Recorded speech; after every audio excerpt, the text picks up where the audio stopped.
بعض العوامة للجيمات، لقمة القاضي، كتير إلها أسامي.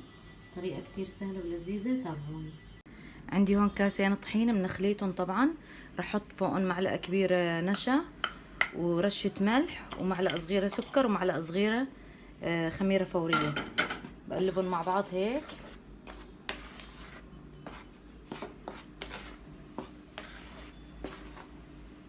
وبعدين رح احط معلقة صغيرة فانيليا سائلة.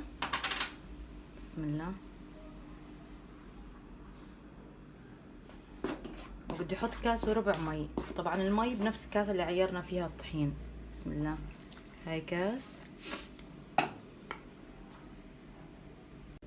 وهاي الربع. هلا بحركهم مع بعض لحد ما يصير عندي يصيروا متماسكين، يعني كلهم يصير هيك مثل خليط الكيك شوي.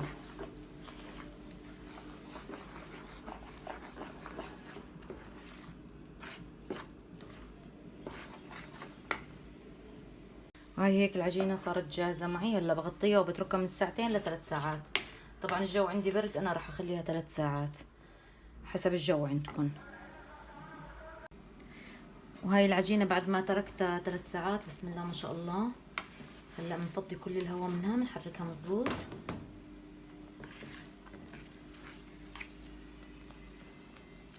طلعوا كل الهواء منها.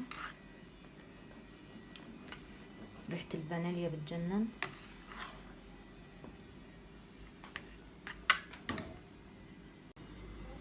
عندي هون 3 كاسات سكر كيلو طلعوا، يعني 3 كاسات بنفس الكاسة.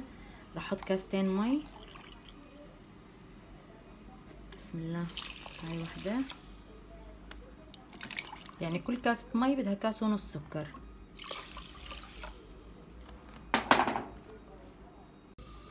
شغلت الغاز تحتهم، طبعا ما راح احركهم. راح احط 3 حبات هيل بيعطي نكهة حلوة للقطر اذا بتحبوا يعني. وبتركه لحد ما يغلي بدون ما احركه. وهلا بعد ما غلي معي القطر وداب السكر كله، راح احط معلقة ليمون صغيرة. بسم الله. ونوص تحته واتركه شغلة 10 دقايق.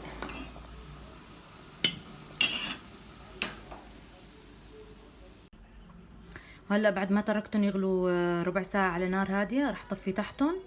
واللهم صل على سيدنا محمد. اتركهم لحد ما يبردوا شغلة ساعتين 3.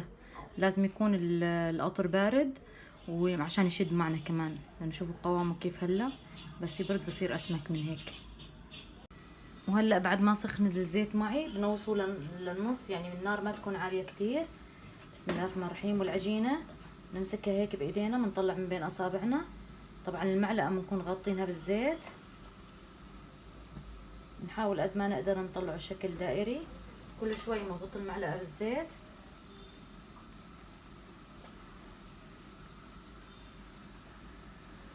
نحاول نساوي نفس الحجم.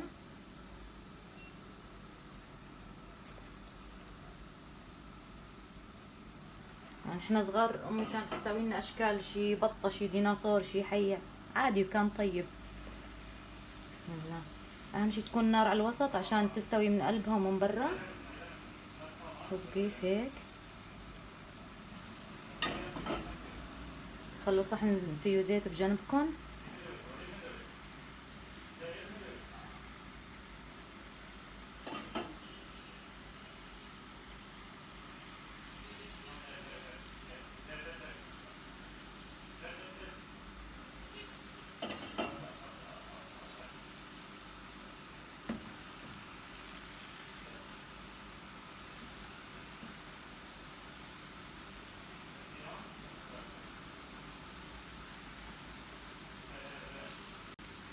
اهم شي تحركوهم باستمرار.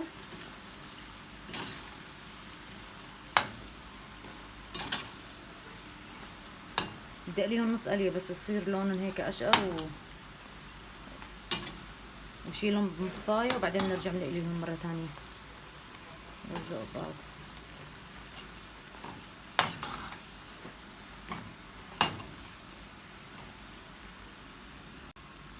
اللي بيصيروا شقر معي بشيلهم على مصفاية.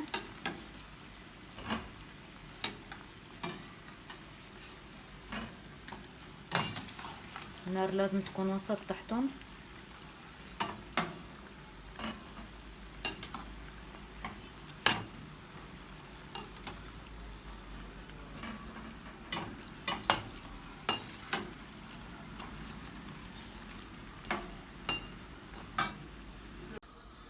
تركتهم لحد ما بردوا تقريبا نص ساعة اكتر شوي. بسم الله.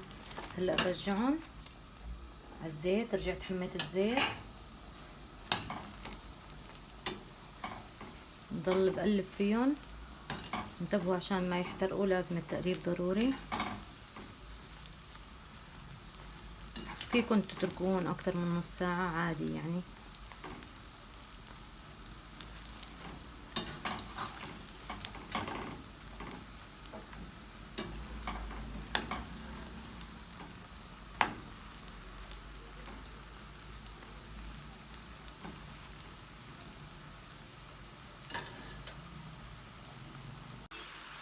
هيك صار لونهم تمام معي. هي طريقة القلي هاي على مرتين بتخليهم يطلعوا مقرمشين واللون هيك يصير يتوحد لونهم يعني. بسم الله. بشيلهم بتركهم شوي بالمصفاية شغلة 5 دقايق وبعدين بحطهم بالقطر.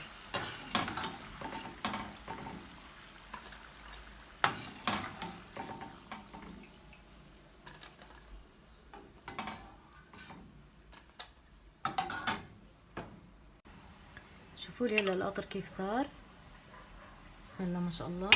هلا بنحط العوامة بقلبه وراح اتركهم شغلة 5 دقايق. غطسهم هيك.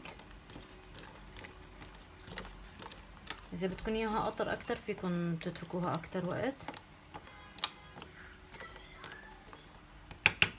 اتركها 5 دقايق وبطلعها. وهاي حبايب قلبي النتيجة النهائية. الطعم روعة ومقرمشة من برا ومستوية من جوا. شوفوا قلبها. جربوها واعطوني رأيكم، ولا تنسوني من الدعم واللايك والشير والاشتراك بالقناة. محتاجة لدعمكم، ربي يسعدكم.